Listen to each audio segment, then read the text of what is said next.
Good morning, everybody. So it's our anniversary day here. We've checked out of our one little campsite at Banff National Park, and we're down at Cascade Ponds, a super cool day use area right now that we're gonna check out in a little bit. But first, I am gonna try and make us some banana pancakes for breakfast. Alysha's done it a few times and we're just loving that as a little breakfast go-to, so you always get a cooking segment with Alysha, but this morning it's gonna be cooking with Luke. And then we have a big day in Banff also coming up. Grizzly House, the famous restaurant. Let's go.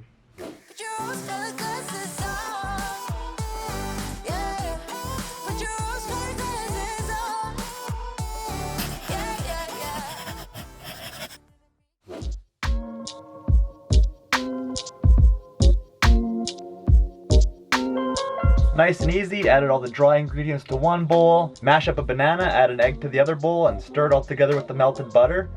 I actually put butter inside of one of our cereal bowls, and then put some boiling water left over from my coffee into a separate cereal bowl, put the butter on top, and then it actually worked as a little double cooker type thing there, so that melted my butter up. And we've got it all combined into this pan now, and we're gonna start dropping it into the frying pan here, and add some chocolate chips after.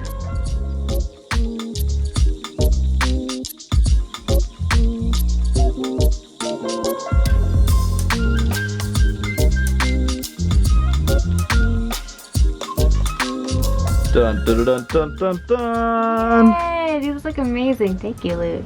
You betcha. Man, they're so good. Seriously, this recipe that we follow, they taste exactly like banana bread, but in pancake form. And then we just add a little bit of maple syrup. Oh. And this is so funny because I literally bought this maple syrup just because it's Uncle Luke's. Heck yeah. So yeah, this should be delicious. And then later on, we'll go and check out the Cascade Pond. Woo.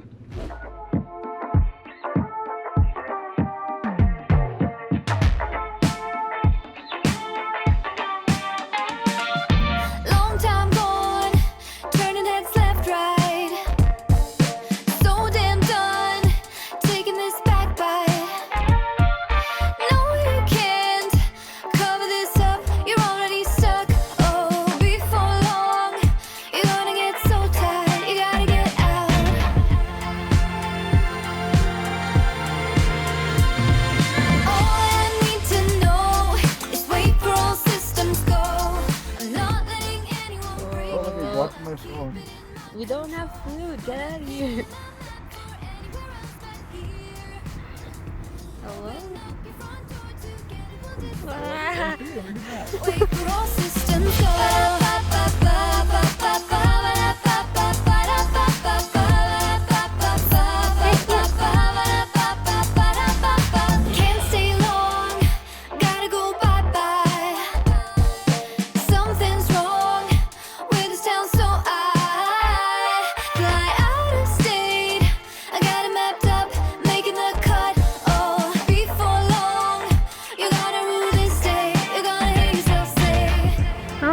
So we're finished exploring probably I would say our favorite day use area in Banff. Maybe even all of RVing. Oh yeah, it's like beautiful here. The lake is crystal clear. I swear anytime you come here you'll always see these Colombian ground squirrels, I think they're called. And they are so, like they just beg for food all the time. They don't care. Yeah, we didn't even have anything on us and he came right up to us. I mean, of course we're not going to feed the animals. The signs are everywhere anyways. But yeah, a little prairie dog fella's running up to us. When I was recording, he even came up like this, close to my camera. I was trying to record and get him in focus, and next thing you know, he charged me. Luckily, that worked out cool, but yeah, it's amazing here. Just a perfect view of all the Rocky Mountains. Super windy up there right now, so you can see all the clouds zooming by super fast and enjoying that. So it's literally right off the highway too. We checked out of that first Banff campsite we had the other video there, because we had one night there, and we're now gonna go check into 4 nights and our campsite we originally pre-planned on having. So we had to leave our campsite between checkout and check-in technically anyways, so to just take the back road from Tunnel Mountain Campground down to here only took 5-10 minutes, and perfect spot to spend the morning. Yeah, so peaceful. And now we get to go to our campsite that we've actually planned out. It's in the B section and it should have a really, really good view, so Fingers crossed.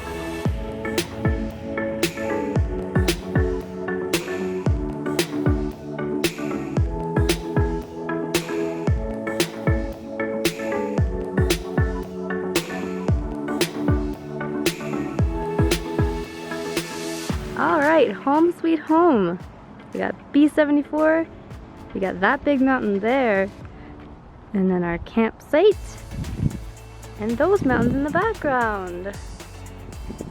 Last year and last night we camped down in the C lot, but we knew the B lot, although you're on the little bit of a side road here, you get all these mountain views.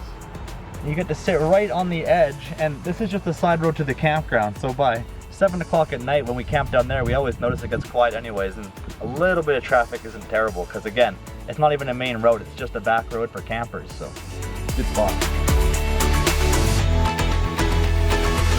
Alrighty, so we're all ready for dinner now. In classic Luke and Alysha fashion, we're like a couple minutes, well, not even late, we just had to rush at the end. We just set ourselves a good timeline. Yeah. We got it figured. But okay, so we're going to the Grizzly House, which is, I think, like a pretty fancy fondue restaurant, and they have like really exotic meats and everything, and it looks amazing. But unfortunately, we didn't pack any fancy clothes. Yeah, we kind of took most of our nice stuff out of the RV last winter, and then we were like, well, why pack all these clothes again? So we just kind of have our camping stuff. So we'll be maybe not the fanciest people there, but I think we're gonna do it all right at least. Yeah, so anyways, we gotta go catch the bus right away here, and then once we get off the bus, we're pretty close to the restaurant, so should be good. 4-course fondue dinner coming at ya. Woo! Anniversary dinner! Ah, we forgot our masks in the RV, and you need them, like, obviously for the bus, but also for the restaurant. So Luke's running back to go and get those, and hopefully he gets here in time for the bus. Yay, he got them!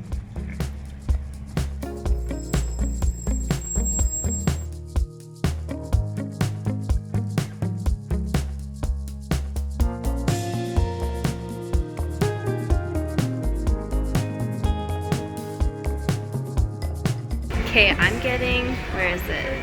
Oh, you can hardly see it, it's so dark in here. Beef and lobster fondue, and it's like a 4-course thing. And Luke is getting the exotic fondue dinner. We're almost ready for a cheese fondue. So excited. We're starting with our appetizer first though. Oh yeah. Curry soup and garden salad. Alysha's having the garden salad, but I couldn't pass the curry soup. And just like that, you can hardly see it, but there's my salad. And you can hardly see it, but it's pretty sweet. Yes, our cheese fondue. Cheese fondue. Ooh.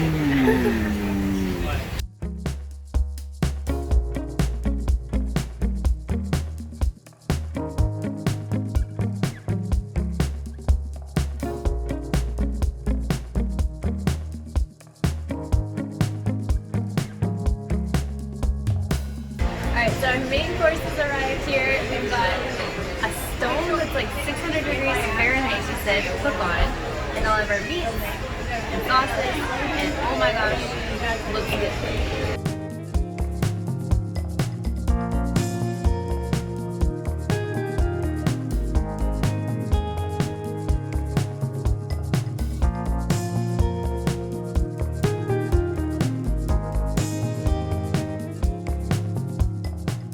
Chocolate fondue is actually Toblerone, which is kind of cool. And then we've got some wafers and fruits. And I'm already pretty full, but I'm seriously still so excited about this.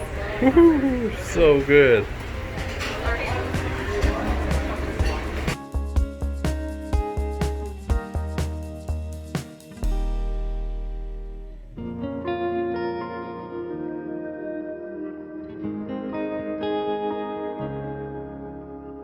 Okay, we're done with our fruit, and they gave us a spoon to eat the rest of the chocolate. Can't say no to that offer.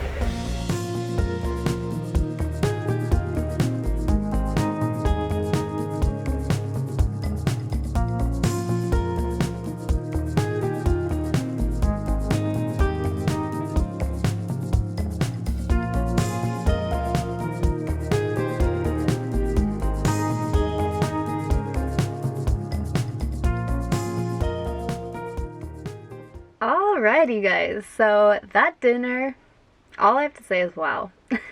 Yeah, really so good. So we tried to get as much footage as we could in there, but it was really, really dark and also pretty loud, so I don't actually know how any of it turned out. But seriously, it was the best experience ever. Like, usually if we go out for like our anniversary or for like a special occasion, it's usually more for me than for Luke because like I'm more of like the foodie and I enjoy it more and stuff like that. But that was actually a really good thing to do for both of us and like an anniversary gift for both of us because I got the amazing experience of like dining out and the food, and it was so much fun. And Luke got his exotic food. Yeah. So Alysha got the beef and lobster platter fondue course, and that one had beef and lobster, of course, and it was $55 Canadian. I got the exotic meats platter, wanted to try some different animals and stuff, and it was $65 Canadian. So yeah, so maybe we should explain. We got the 4-course dinner, so that's like I'm sure what like most people do when they go there, but they also have like steaks, they have like single course fondue meals and stuff like that. But yeah, we got the 4-course one, so it started off with a salad or soup, and then you got the cheese fondue for 2, which was like a wine and cheese, just like classic cheese fondue with some bread. So good. Yep. And then your main fondue course, which you had the option of cooking it in oil, like traditional fondue, or they'd bring out this like hot rock and you get to cook it yourself on the rock, which was what we did, which was super cool. And then the dessert you get is a Toblerone fondue with some fruit and wafers, and it was so good. yeah, really yummy. On top of all that, the exotic meat platter I got to try, I kept the little card here. Da-da-da. So, starting in the middle, I had 2 pieces of frog's leg. I've never tried frog before. I found it has a super buttery, kind of butter chicken-y kind of taste to it. That was good. Not butter chicken, the curry, but like a buttery No, buttery chicken. Distinct difference there. And then, it's supposed to have shark, but unfortunately, the fish they had currently right now is sturgeon. So I got to try some sturgeon. Alligator, I found tasted more fishy than sturgeon, but alligator meat. They had kangaroo, yak, buffalo, and venison. So I mean, that was a pretty fun little platter. Then like Alysha said, we did the hot rocks, so could just give it a nice crisp on both sides and then kind of appreciate the meat for the flavor. It was super tasty, super fun, and again, maybe it was a bit expensive for a regular traditional meal, but you think a 2.5-hour activity and a fun little way to make memories. We even got that nice little corner, so it was a nice private experience. It wasn't like being in a big open restaurant. We had our own little private booth, so phenomenal. We did call about a week in advance to make a reservation, though. It was super busy there, so if you're going, I would recommend a reservation in advance. But yeah, overall, like a really fun experience. My beef and lobster was delicious. I don't know, I tried each of Luke's as well. What would you say? We've never had any of these things, like never even had sturgeon, and that's probably the most common thing on there, but what would you say your favorite was? I would say honestly the frog's legs really surprising because they sound kind of scary and they look kind of scary, but they actually did taste really good. Otherwise, I don't know if I'd have a favorite. Like yak was a bit fattier, the buffalo had a good lean kind of tough texture, and then venison was a lot softer than I found, so it was a good learning experience along with trying it, but I don't know if I could pick one favorite. They were all yummy. Even kangaroo. I don't know, I thought the yak was really good because it was like a fattier meat, so it was kind of like a lot of flavor and juicy, and it was really, really good. Yeah, it crisped well with the fattiness. But yeah, super fun night there. And then otherwise, we just been hanging around here today. It's been a beautiful sunny day with a bit of a breeze, so a bit hard to film outside with all the wind, but just taking in the sun and kind of taking advantage of our last few nights of this part of camping, at least on the road. We still have a lot of plans, I think, for camping in the fall coming up here. Yeah, because we're not only coming to the end of like our full-time RV travel, like Luke said, we're going to be going on weekends and still doing a lot more, but it's coming to the end of summer and we're going to be losing the sun, so we're just taking advantage of it as much as we can here. Anyway, we're getting hungry, so I think it's going to be dinner time here. Yeah. Shepherd's pie? We're also taking advantage of our hookups once again, our electrical hookups, and we're using the convection oven. We're going to make shepherd's pie. It's going to be so good. We have that ground lamb that we got from the farmer's market a while ago, so I thawed that out and going to make some shepherd's pie. Let's get cooking. Alright, so I've got Luke mashing the taters. Mash. Luke mash. And then the oven is preheating here. And I'm about to start on the meat and veggie mix that's going to go in the bottom.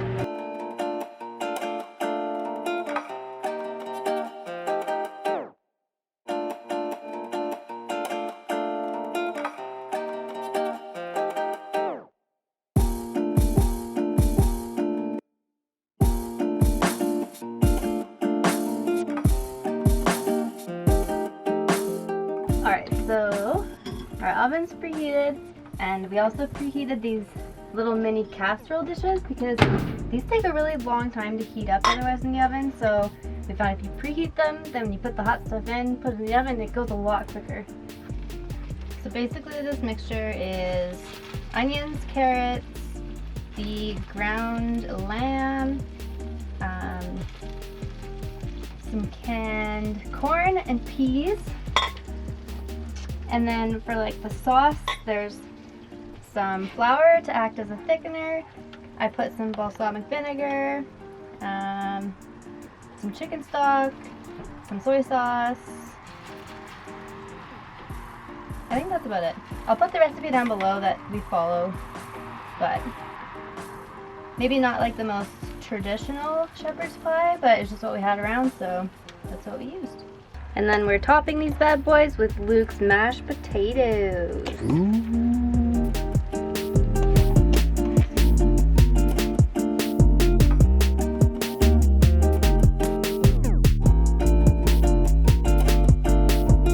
And the best part of any shepherd's pie is like the crispy bits of potato. So you want to make sure you kind of rough up the top and get those crispy bits cooking. Alright, they're out of the oven and dang, those look good. You gonna try it? Oh yeah. Be careful, it's gonna be really hot. Ooh, steaming. Talk about a good RV meal though, and the power of having hookups too. AC if it ever gets too hot, oven cooked meals. We're doing RV camping right.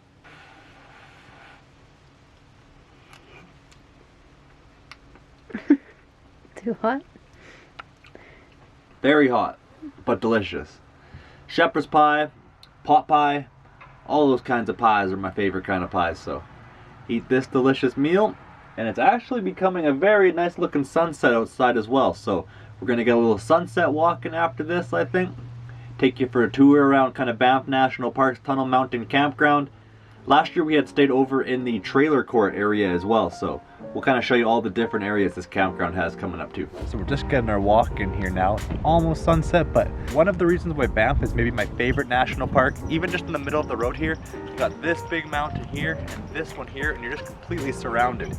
Even Jasper didn't quite give that kind of feel. Next stop on our walk, there's an amphitheater up here that we wanted to check out and catch some parks presentations, but closed due to COVID, unfortunately. They also have a firewood pile up here. It's kind of like Jasper, where you can buy a fire permit and then you get unlimited firewood. So just come up here and grab your own. With that being said, for firewood though, not all campsites actually have fire rings. Our campsite doesn't even have a fire ring. And then by the wood pile just down there is also the bus stop. You get a free bus ride to downtown or wherever you're going when you get picked up at the campground. And then it's just $2, so a toonie for a ride back too. Makes getting around super easy.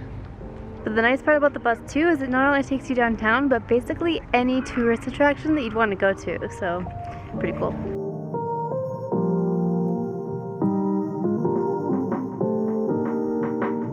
Okay, so there was the campground sections that we were in, A, B, and C over on that side, and then on this side is actually the trailer court. So this is where it's like RVs only, there's full hookups, standing water and electric. We stayed here once and it was really nice, but it's not very scenic. I mean, most of it is just in the forest here, and it's pretty good. I mean, it's like, I think $39 per night for full hookups, which is pretty decent. So all of the campsites over on this side are actually pull-through sites, which is super convenient, especially if you have like a trailer or something. And yeah, I mean, it's pretty much like the other side. It's all camping on the side of the road and pretty good. But there's no view of the mountains like we have. True, it's missing the view. Some of the like outskirts ones do have a view of the mountains, but the ones inside here, I mean, they go on forever, like rows and rows and rows. There's so many campsites here, I think like 800. Yeah. And a lot of them are just in the forest. So like we said before, sections A, B, and C on this side, trailer court on this side, check-in is like literally right behind these trees here. And in between all of that on this side over here is these like tent/cabin things. I think they're called Authentics or something like that. And I'm not sure how much they cost, but they look amazing. It's like this little mini cabin, no need to bring a tent or an RV. You can just drive on up, unpack, and you're ready to go. They are, however, closed because of COVID, so maybe not this year, but maybe next year. What a nice national park though, has to be one of my favorites. With transit to downtown, so you can leave your rig behind, even if you have a big rig and you don't want to use your towable, you can just pull up, have power, get downtown. If you want to use the sandy dump parking, full hookup sites, you can. Otherwise, if you're like us, I mean, we don't have water or sewer hookup, but there is a big sandy dump here. I think it has 4 bays. So you can just come to the front of the park, dump your sandy tank, and then go back to your hookups and your mountain view, and you're set. Mountains on every corner of you, they're all huge. Amazing sunsets, it seems like lately. Last night was a beautiful one as well. So hopefully we get lucky with one tonight, and just walking paths for days. The downtown core is so cool. The rivers are nice.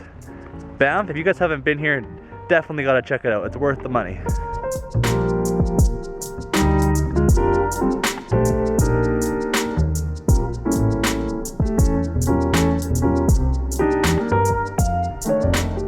I just wanted to mention really quick as well, it is a bit of a bummer that we're not gonna get to do the Kootenays and everything we had kind of planned on doing RVing this year. We thought we would take another 2 weeks to even a month more just to explore the interior of BC, but Alysha is working at an auxiliary position right now for the government, and we were worried that if she doesn't go back, that she might not be able to line her job up very good. And I mean, she has a great job and she works with a bunch of great people, so we figured call the trip a bit short, get her back to them and keep them happy and have that all going good, because we're still going to make a whole lot of RVing trips out of Salmon Arm. She gets every second Friday off plus the weekend, so we have some long weekends. We have regular weekends. We're going to do a bunch of day trips and kind of try and go for bigger drives and campouts and a bit more themed campouts maybe. So still a whole lot of videos to come. And we're also going to start planning what we want to do on year 3 of being on YouTube, because we do still love sharing videos with all you out there, and it's been great getting to know all of you. So there will still be lots of YouTube for us to come. Don't you worry, friends. Another beautiful night, but now we're going to do something we've been enjoying lately and play Crazy Eights. We've been playing the game Dice a lot. We've played quite a bit of Crib. Alysha's even beat me, I think, the last 2 times in a row. Just barely though, only by like 5 or so points, so I'll get you next time, Alysha. But yeah, Crazy Eights, that's been our game lately, so let's see who wins this round at least.